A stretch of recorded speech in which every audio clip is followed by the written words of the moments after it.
Vous avez dû comprendre, ce 25 septembre est aussi une journée souvenir. Les plus jeunes ne s'en souviennent pas, mais les plus âgés ont encore en mémoire la course mémorable d'El Hadj Amadou Diaba en finale du 400 mètres haies aux Jeux Olympiques de Séoul en 1988. 24 ans après, la médaille d'argent garde encore tout son éclat pour le plaisir. On va ensemble revivre cette course.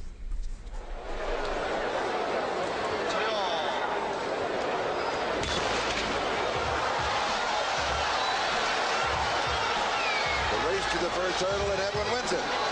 He is out and so is Andre Phillips is really running strong out in lane 6. But Edwin looks very, very good. Already made up a stagger. He's in the best lane. He has Andre Phillips in his sights. But Andre Phillips is leading him about a half step over the hurdles. And Kevin Young is also challenging. Now Edwin's coming on. He's starting to gain.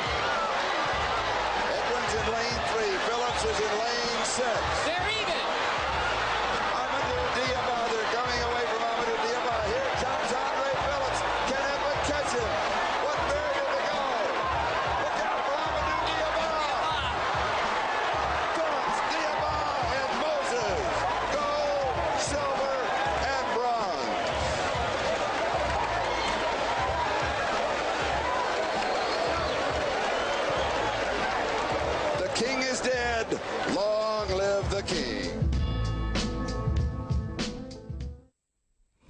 Elle est tout simplement belle, cette course d'El Hadj Amadou Diaba, et grâce à la magie de la télévision, la course a été suivie dans des milliers de foyers.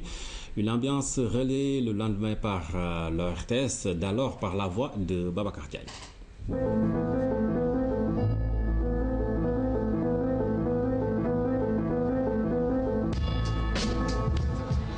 Il court Diaba, il court et il vient de loin, de très loin, ce garçon de la Médina.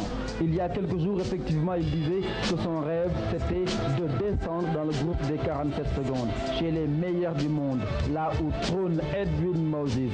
Regardez Diaba accomplir son rêve tôt ce matin.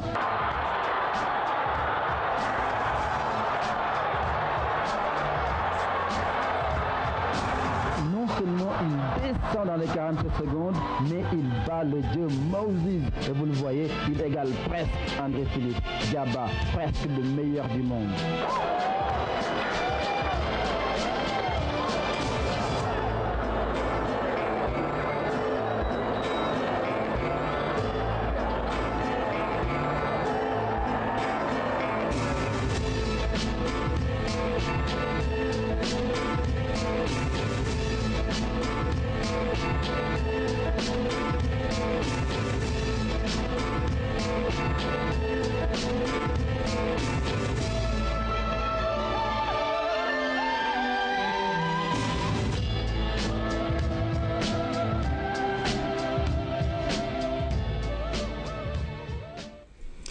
Les officiels sénégalais de l'époque se souviennent encore de cette belle finale. Abdoulaye Makhtar Diop et Garang Coulibaly rouvrent l'album des souvenirs. Entre anecdotes, sentiments de joie et grandes surprises, c'est un reportage signé Ibrahim Mbou.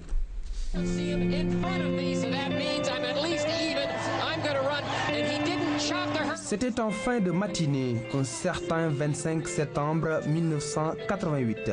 24 ans après, les souvenirs remontent en surface, les souvenirs d'un exploit inoubliable, d'une finale de 400 mètres et pleine de suspense. Ce jour-là, Abdoulaye Makhtar Diop, ministre de la Jeunesse et des Sports à l'époque, ou encore Garang Coulibaly, chef de mission de la délégation sénégalaise, était dans la tribune officielle à Séoul.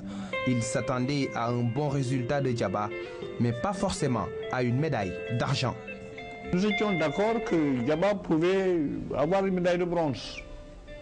C'est vraiment ce que nous avions vu, parce que Diaba était déjà finaliste du championnat du monde de 1983 à Helsinki. Il était 5e aux Jeux Olympiques de Los Angeles en 1984. Donc, il se situait à un niveau extrêmement élevé. Nous n'étions pas allés à Séoul avec l'espoir d'une médaille.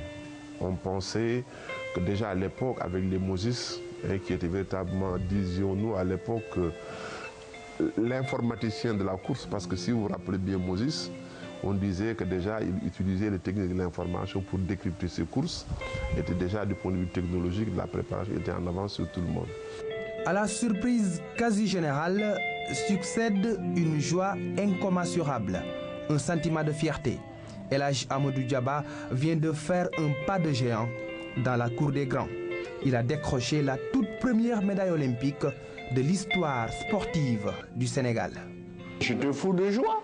Un chef de mission qui gagne une médaille d'argent aux Jeux Olympiques, il est comblé. Parce qu'aux Jeux Olympiques, il ne faut pas croire que tous les pays gagnent des médailles. Hein? Non. Beaucoup de pays vont aux Jeux Olympiques. Je dirais même la moitié des pays vont aux Jeux Olympiques, ne gagnent pas de médaille. Hein? On était sur la ligne d'arrivée et sur cette fraction de seconde, on a pensé qu'il était médaille d'or. Alors vraiment, ça a été une très grande surprise et quand on a